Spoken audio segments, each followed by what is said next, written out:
vont se sentir cofondateurs de votre produit. Parce que imaginez qu'ils proposent une feature par rapport à votre produit, 2 semaines après, elle soit live, et que finalement ce que vous avez proposé, ce que eux ont proposé, ça soit implémenté directement au sein de la communauté ou au sein du produit. C'est fou, c'est fou. Et ça a créé quelque chose de très très fort pour eux.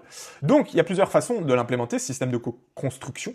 Finalement, vous avez la possibilité de mettre des sondages un peu stratégiques au sein de votre communauté, dans des canaux très précis pour obtenir des feedbacks, pour faire évoluer le produit. Donc là, c'est des sondages où vous leur donnez plusieurs options possibles par rapport à un sujet et l'option qui est le plus choisie sera implémentée, par exemple, ce genre de choses.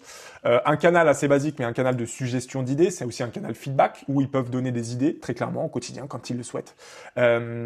Et au final, vous piochez dans ces idées-là et certainement que vous avez que des idées ultra qualitatives parce que c'est des idées que vos clients attendent. Donc si votre client attend cette feature, c'est que d'autres attendent aussi dans cette niche-là, dans ce type de client. Donc après, vous n'avez plus qu'à piocher. Le plus dur pour vous, finalement, ça va être finalement aussi un peu de prioriser les features en fonction de ce qui va atteindre le plus de monde ou non, ou si c'est des features niche, ce genre de choses. Enfin bon, ça reste une idée super intéressante pour que publiquement les gens puissent donner des idées s'ils le souhaitent. Et vous pouvez aussi les récompenser en liant ça à votre programme communautaire